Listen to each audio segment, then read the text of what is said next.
High সবাইকে, good morning and welcome back to my new vlog. কেমন আছো তোমরা সকলে? আশা করছি সকলে খুব ভালো আছো। আমিও খুব ভালো আছি। আজকের দিনটা ছিল ৩ তারিখ, মানে ৩রা ফেব্রুয়ারি। আর আজকে আমি বাড়িতে মা সরস্বতীর আরাধনার ছোট্ট আয়োজন করেছিলাম।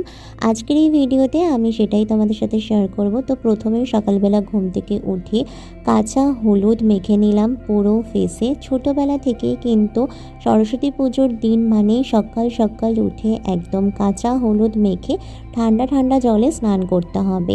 এইটাই কিন্তু ছোটোবেলা থেকে আমরা দেখে আসছি। তবে এখন কিন্তু সরস্বতী পুজোর দিন তেমন একটা ঠান্ডা থাকে না। তো যাই হোক, দেখো আমি কিন্তু স্নান ধান কমপ্লিট করে এখানে পুজোর সব জোগাড়যন্ত্র করে নিয়েছি। সেই সব কাজে আলাদাভাবে ব্যস্ত ছিলাম বলে আর ভিডিও সেভাবে করা হয়নি। এখন হলো আমি নিজেই পাঁচালি পরে মায়ের পুজো করব। সত্যি বলতে তেমন কোনো নিয়ম বিধি আমি জানি না, তবে আমি যতটুকু যা করেছি সবটাই কিন্তু মন থেকে। আশা করছি মা তাতেই অনেক বেশি তুষ্ট হবে, কারণ আমি যতটুকু যা আয়োজন করেছি সবটাই আমার মনের ভীষণ কাছ থেকে।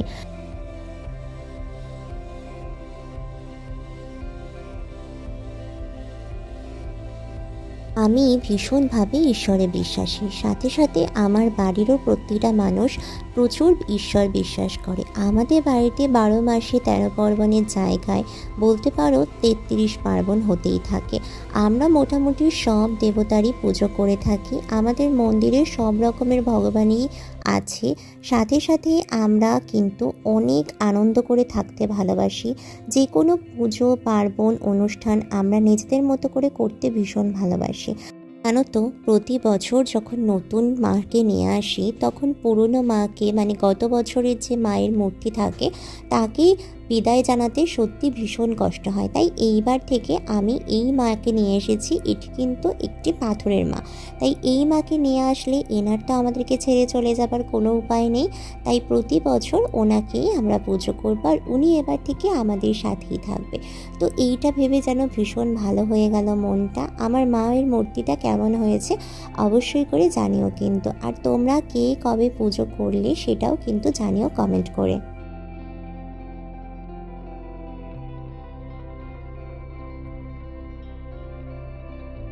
এখন আমার পুজো করা হয়ে গিয়েছে, আর এখন বেশ কিছুক্ষণ মাকে ভোগ দিয়ে ছেড়ে এসেছি তার নিজের মতো করে ভোগ গ্রহণের জন্য।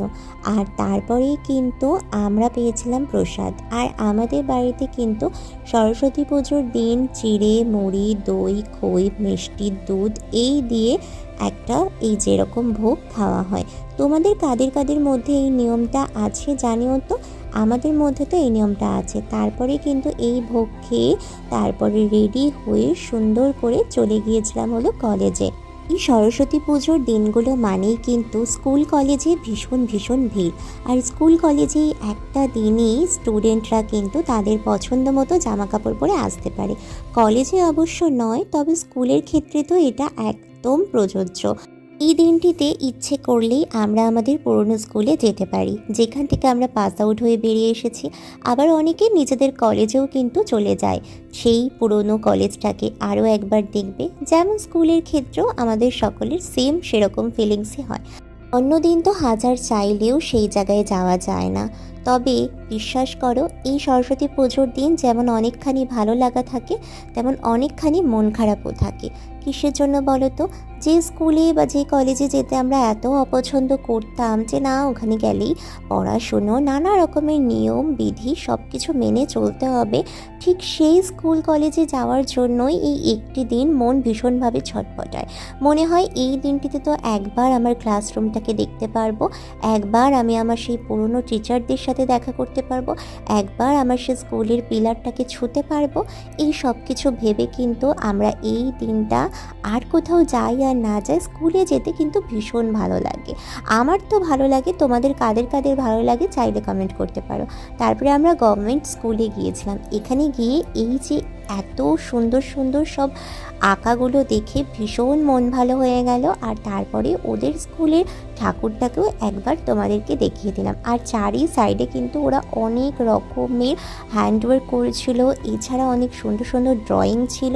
আর সবথেকে যেটা আমার বেশি ভালো লেগেছে, এদের স্কুলে কিন্তু ভীষণ সুন্দর করে চারিদিক সাজানো গোছানো। গভর্নমেন্ট স্কুল থেকে বেরিয়েই আমরা চলে এসেছি আমাদের ইভিনিং কলেজ বা বারাসাত কলেজ বা সান্ধ্য কলেজ, যেটাই বলবে এই কলেজটিকে সেটাতেই মানানসই হয়।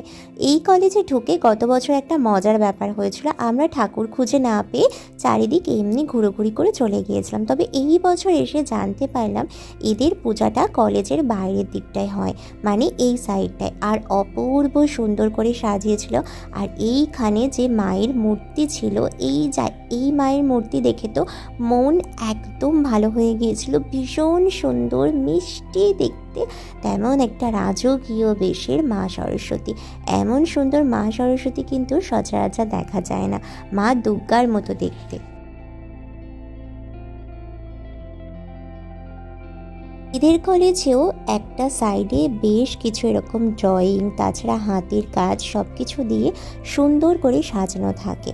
এইবার একটু তোমাদেরকে বলি, সরস্বতী পুজোর দিন যেহেতু আমরা উপোস করেছিলাম, সেহেতু আমরা কোনো কিছুই বাইরে খাওয়া দাওয়া করিনি, মানে কোনো রকমের আমিষ খাওয়া দাওয়া আমরা করবো না। তো বাড়ি চলে যাচ্ছিলাম, তারপরে হঠাৎ করে মনে হলো যে না, বাড়ি যাব না, এখন যাব একটু ফুচকা খেতে।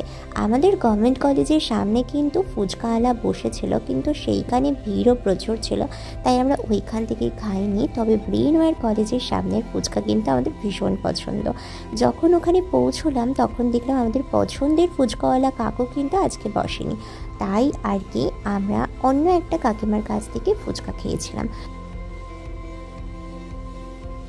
তারপরেই দেখলাম চুরমুর বিক্রি করছে। অনেক দিন পরে চুরমুরটা দেখে মনটা একটু আইঢাই করলো, তাই একটু চুরমুরও নিয়ে নিলাম। তো এই ছিল আমার আজকের একটা ছোট্ট ব্লগ, তোমাদের সাথে শেয়ার করলাম। আশা করছি তোমাদের ভালো লাগবে। ভিডিওটা ভালো লাগলে প্লিজ একটা লাইক করে দিও, আর আমার চ্যানেলটাকে অবশ্যই করে সাবস্ক্রাইব করো। দেখা হবে পরের কোনো ভিডিওতে, ততক্ষণ সুস্থ থেকো, সাবধানে থেকো, ভালো থেকো। তো চলো আজকের মতো ভিডিও এখানেই শেষ করছি। টাটা।